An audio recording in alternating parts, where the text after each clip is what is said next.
Hello, my fellow seekers of a better life. Let me ask you something. When was the last time you woke up and thought, today I'll finally become the person I've always wanted to be?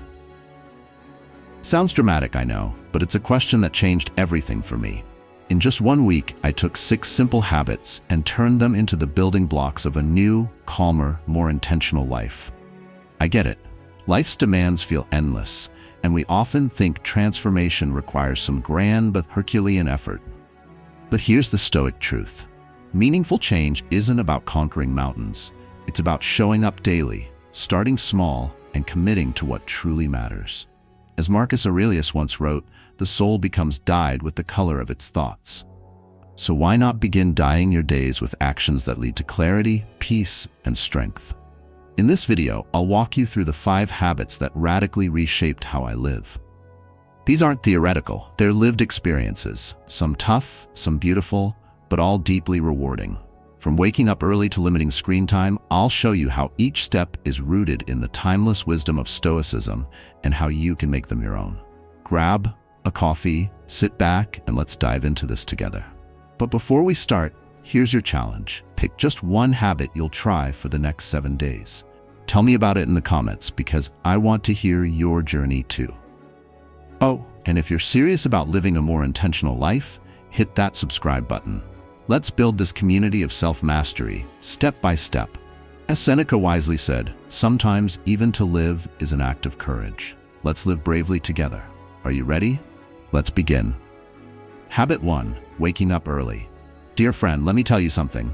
I was just like you. Waking up early, it sounded impossible, unthinkable. Honestly, it felt like torture. Crawling out of bed before the sun was up? No, thank you. My bed was my comfort zone, my safe haven, my partner in crime. But you know what? I did it. I broke through. And let me tell you, those 2 simple words, wake up, are deceptively hard. This is me being brutally honest with you. It wasn't just about setting an alarm.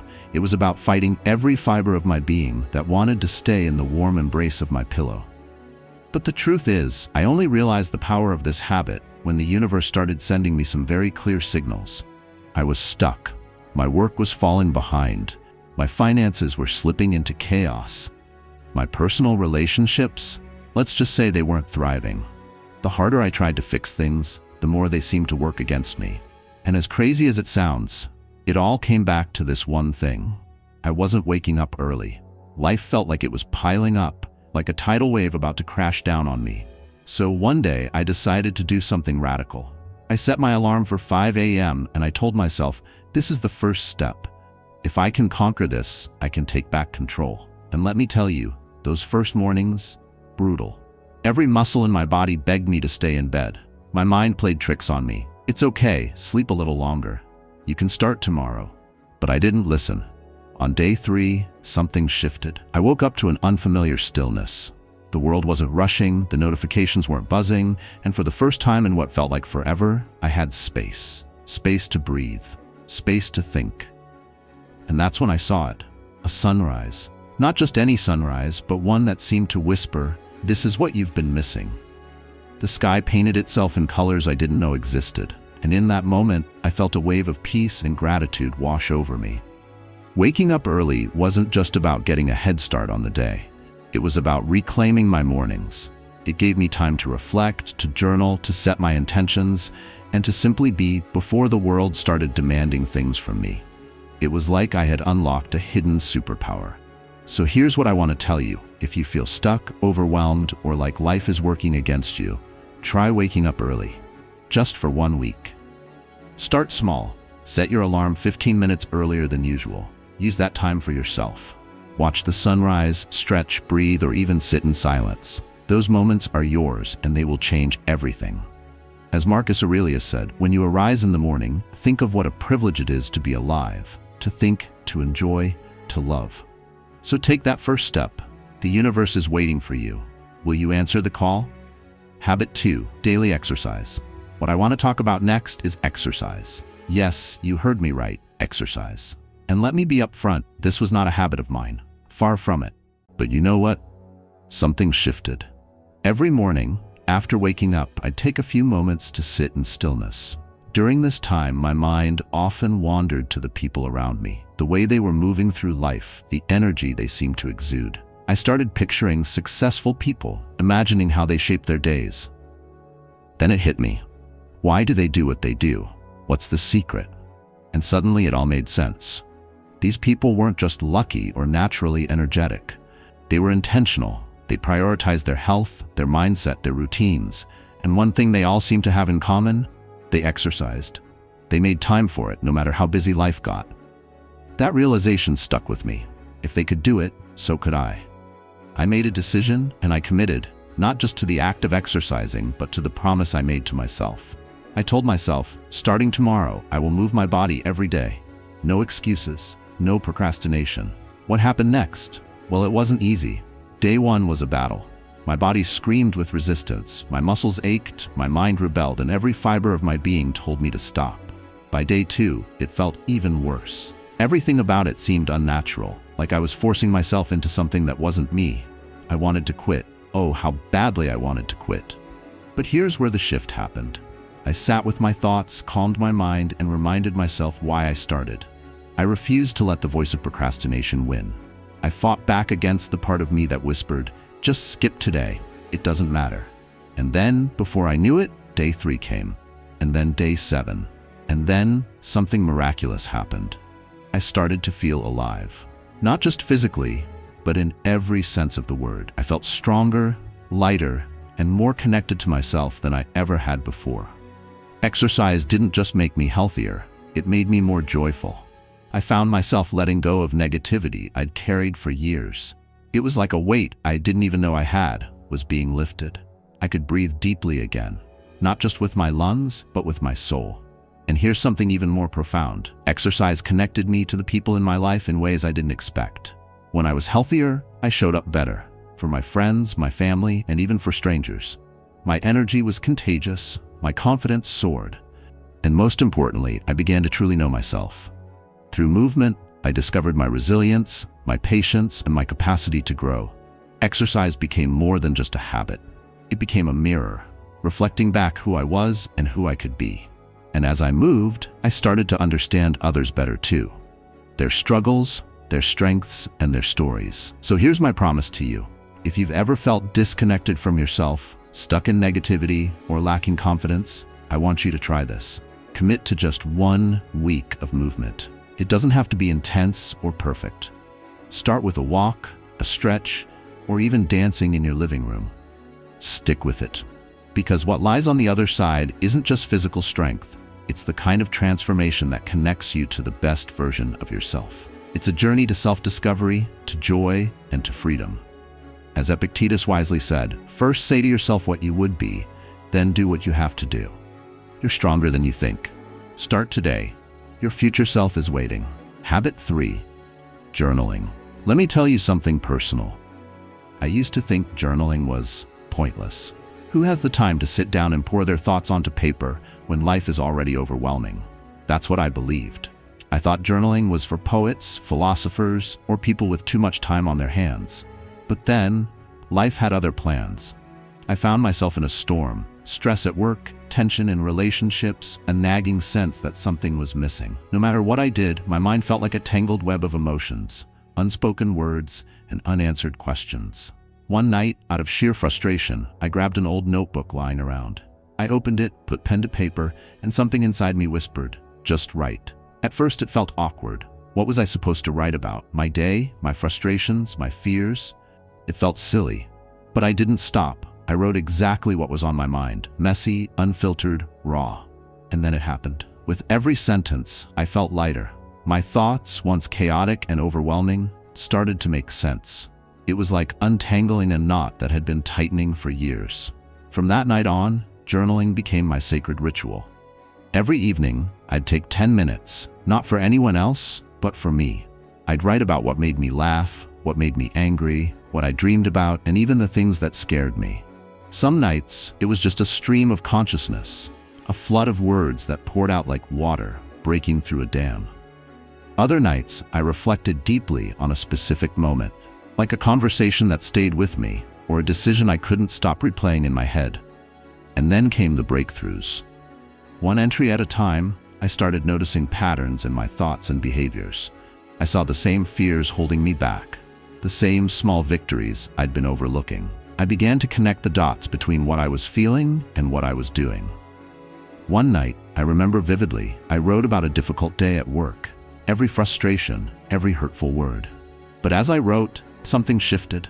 I wasn't just venting, I was analyzing. Why did this upset me? What could I have done differently? What can I learn from this? By the time I put my pen down, I felt not just relieved, but empowered.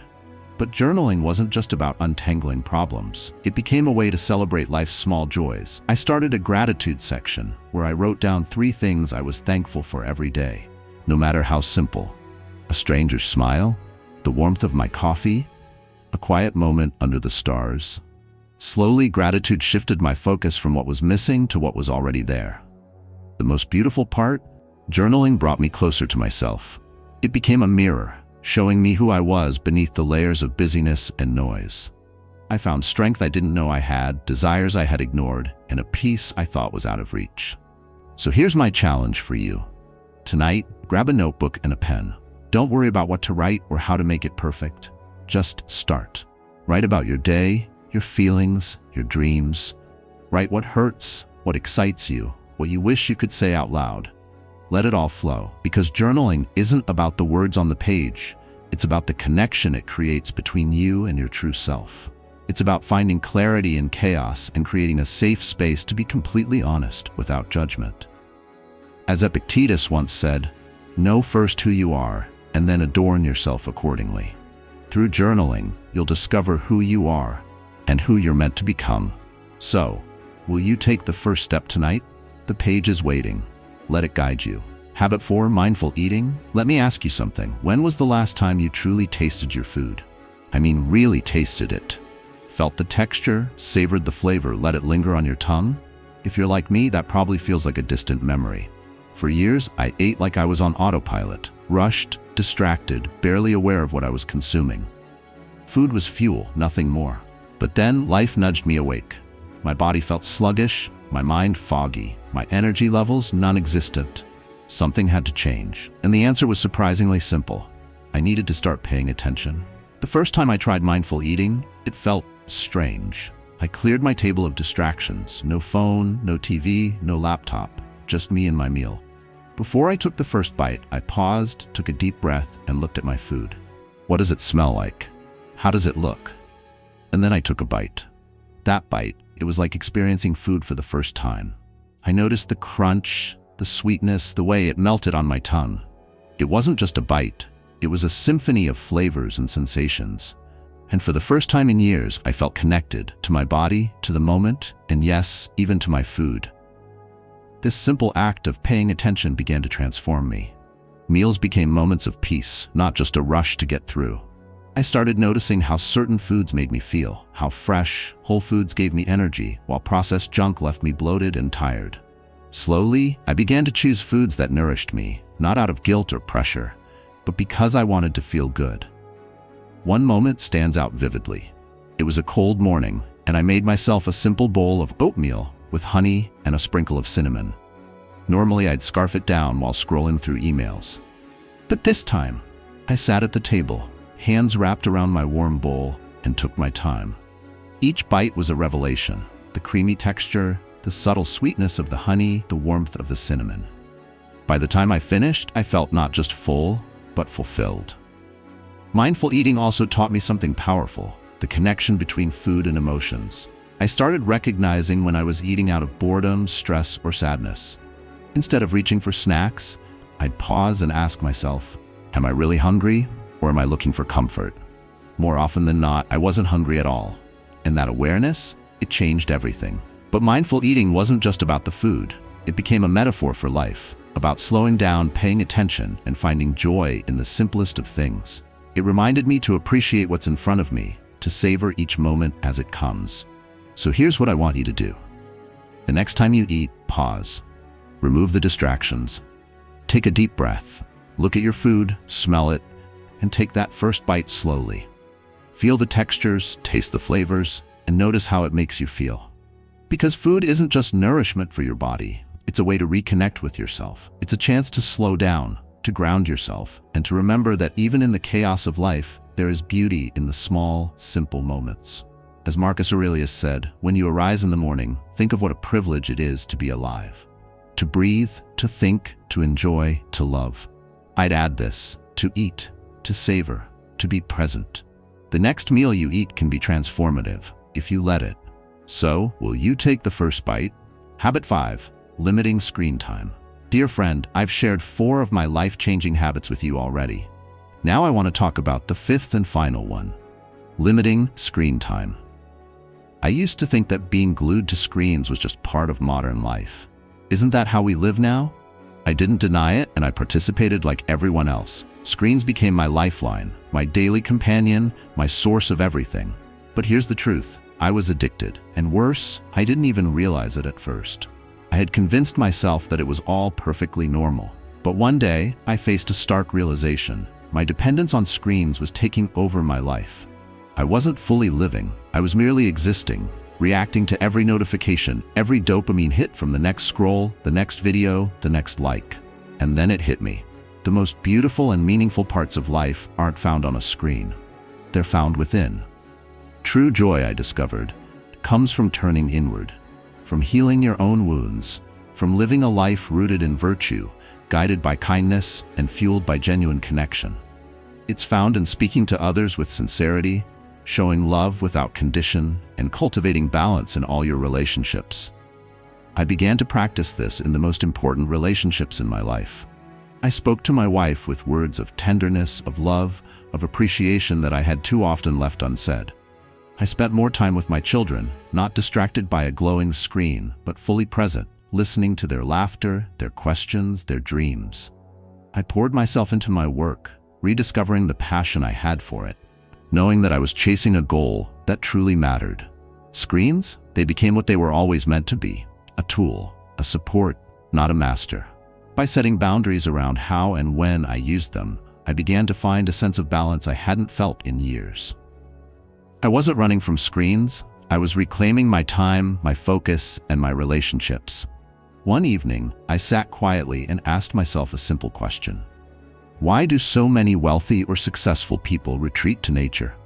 Why do they choose to leave the chaos of the city behind? The answer was clear. They've realized something profound. In the stillness of stepping away from distractions, they find themselves. They reconnect with what truly matters. And that's what limiting screen time gave me: a sense of clarity and connection. It wasn't just about spending less time staring at a device. It was about making more room for the things that nourish the soul.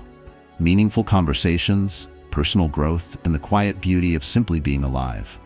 So here's my message to you. Screens aren't the enemy, but overusing them can blind you to life's most precious moments. Try setting limits, not as a punishment, but as a gift to yourself. Use that extra time to connect with the people you love, to explore your passions, to sit in stillness and listen to the whispers of your own heart. As Seneca said, "It is not that we have a short time to live, but that we waste a lot of it." Don't waste yours. Step away from the screens, even just for a little while, and step into the life that's waiting for you. What you'll find there might surprise you. Habit 6. Improving sleep quality. You know, sleep is essential. Everyone knows that. But what's stopping you from getting a good night's sleep? Maybe you already know the answer, but you're not doing anything about it. It comes down to your habits, doesn't it? I know this because I've been there. Just like you, we let so many things take over our minds. Worry, endless thoughts, the glow of screens keeping us awake long after the lights are out. We carry the weight of tomorrow without even knowing what we're doing tomorrow. It's a jumble of tasks and plans left unsorted, and you can't shut your mind off. It's as if your to-do list is whispering in your ear as you try to drift off. I know this because I lived it for years. But here's the truth. When you start planning your day, organizing your thoughts, and giving yourself a clear roadmap for tomorrow, you'll start to free your mind at night. You'll sleep better when you know you've already created a path for the day ahead. And let me say this clearly, you need at least 6 to 7 hours of sleep. Don't tell me, I can manage on less, I'll push through. That's just an excuse. Without proper rest, you're only setting yourself up for burnout, no matter how good your plans look on paper. So, how did I turn my sleep around? How did I make it meaningful and restful? It wasn't just about routine or bedtime rituals. It was about connecting with myself, finding gratitude, and making peace with my own mind. Let me share something powerful with you, a practice I use to communicate with my inner self. It's a way of healing, of releasing the burdens we unknowingly place on ourselves, and preparing your body and mind for true rest. Here's what I do. A conversation with my inner self. Sit quietly on your bed, close your eyes, and place your hands together. Speak these words aloud or in your heart with intention. Dear inner self, I am sorry. For all the times I neglected you, whether unintentionally or through ignorance, I am truly sorry. For not loving you, not appreciating you, and not taking care of you as I should, I ask for your forgiveness. I am sorry for the lack of exercise, for the poor diet, and for the restless nights I have caused you.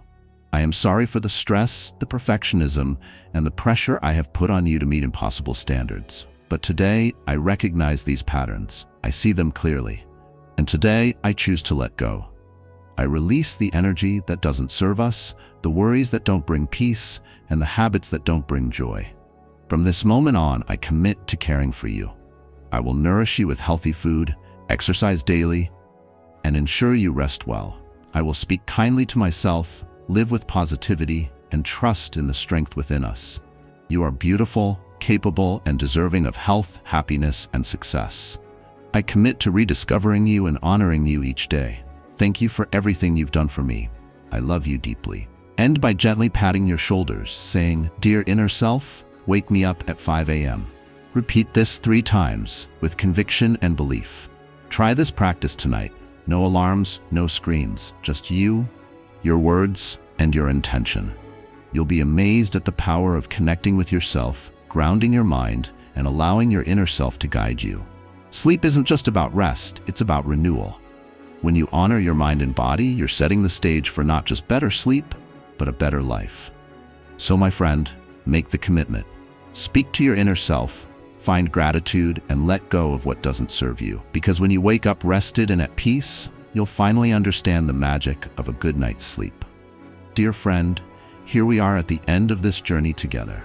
I've just shared with you 6 habits that transformed my life in 1 week.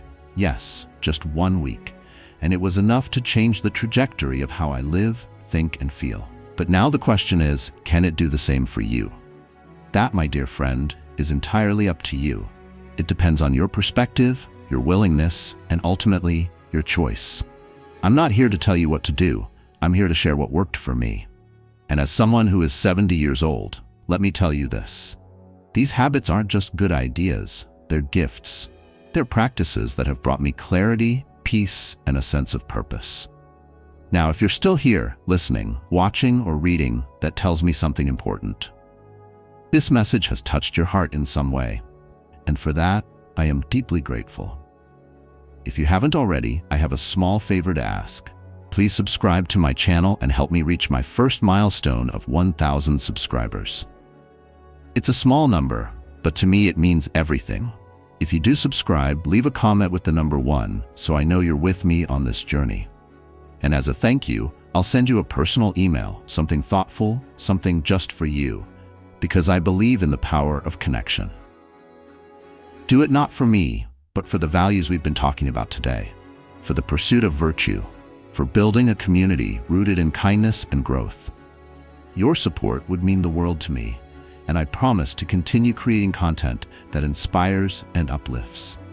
I also want to leave you with this thought. I imagine all the good that the universe has in store for you, all the positivity that will flow into your life when you choose to be kind, to be present, and to make space for the things that matter. When you extend your hand in kindness to others, the universe finds ways to repay you in ways you cannot imagine. So my friend, thank you for being here, for taking this time to listen, and for opening your heart to these ideas. Together, let's keep growing, keep striving, and keep making the world a little better, one small act of goodness at a time. I'm rooting for you always. Until next time, take care, stay virtuous, and let the universe guide you toward kindness and purpose.